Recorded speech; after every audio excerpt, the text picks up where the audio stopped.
পরিবারের অত্যাচারে মহকুমা শাসকের দপ্তরে স্বেচ্ছামৃত্যুর আবেদন জানালেন বৃদ্ধা। পারিবারিক অত্যাচার সহ্য করতে না পেরে শেষ পর্যন্ত স্বেচ্ছায় মৃত্যুর আবেদন জানালেন ৬০ বছরের এক বৃদ্ধা।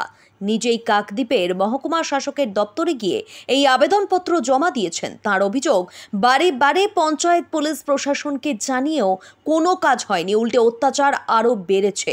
তাই তিনি প্রশাসনের অনুমতি নিয়ে স্বেচ্ছায় মৃত্যুবরণ করতে চান। ওই বৃদ্ধা এখন অসহায় হয়ে পড়েছেন। অভিযোগ, কয়েকদিন আগেও পর্যন্ত তিনি নিজের বাড়িতে গিয়েছিলেন, আবারও তাকে মারধর করে তাড়িয়ে দেওয়া হয়। এ বিষয়ে তিনি বলেন, দীর্ঘদিন ধরে তার উপর অত্যাচার করা হচ্ছে, এমনকি পায়ের শিকল বেঁধে রাখা হতো, চলতো মারধর, দুবেলা খেতেও দেওয়া হয়নি। বৃদ্ধার স্বামী, ছেলে ও বৌমা মিলেই অত্যাচার করছে। পরিবারের অত্যাচারে বর্তমানে তিনি বাড়ি ছাড়া হয়ে রয়েছেন। শেষমেশ ছোট মেয়ের কাছে আশ্রয় নিতে বাধ্য হয়েছেন। কিন্তু কিভাবে তিনি আগামী দিনে জীবনযাপন করবেন তা নিয়েই দুশ্চিন্তায় ডুবে। শেষমেশ পুরো বিষয়টি উল্লেখ করে তিনি স্বেচ্ছায় মৃত্যুর আবেদন জানিয়ে মহকুমা শাসকের দপ্তরে জমা দিয়েছেন কাগজ। কাকদ্বীপের মহকুমা শাসক মধুসূদন মণ্ডল বলেন, যথাযথ ব্যবস্থা গ্রহণ করার পাশাপাশি বিষয়টি পুলিশ প্রশাসনকে পদক্ষেপ গ্রহণের করার কথা বলা হয়েছে। সেই আবেদন বলতে স্বেচ্ছায় মৃত্যুদান। যদি মাকে মারধর করে দিনের পর দিন না যদি খেতে দেয়, দিনে দিনে কেন নষ্ট হবে? কেন দিনে দিনে না খেয়ে না পেতে যন্ত্রণা হয়ে মাকে মারধর? দাদা, বৌদি আর বাবা। বৌদি পরামর্শ দেয়, বাবা করে, আর দাদা না নীরব দর্শকের মতন দেখে।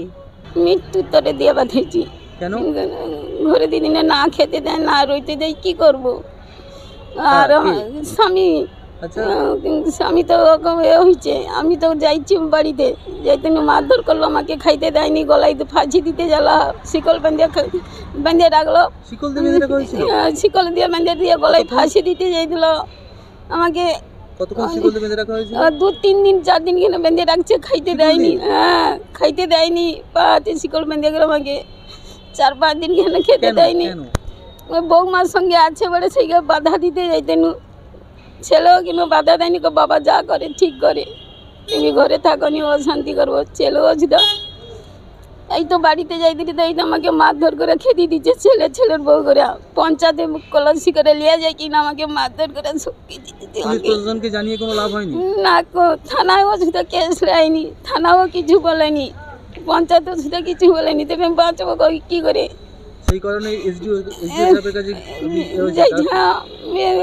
বাঁচতে তো পাইনি, মৃত্যুদণ্ড।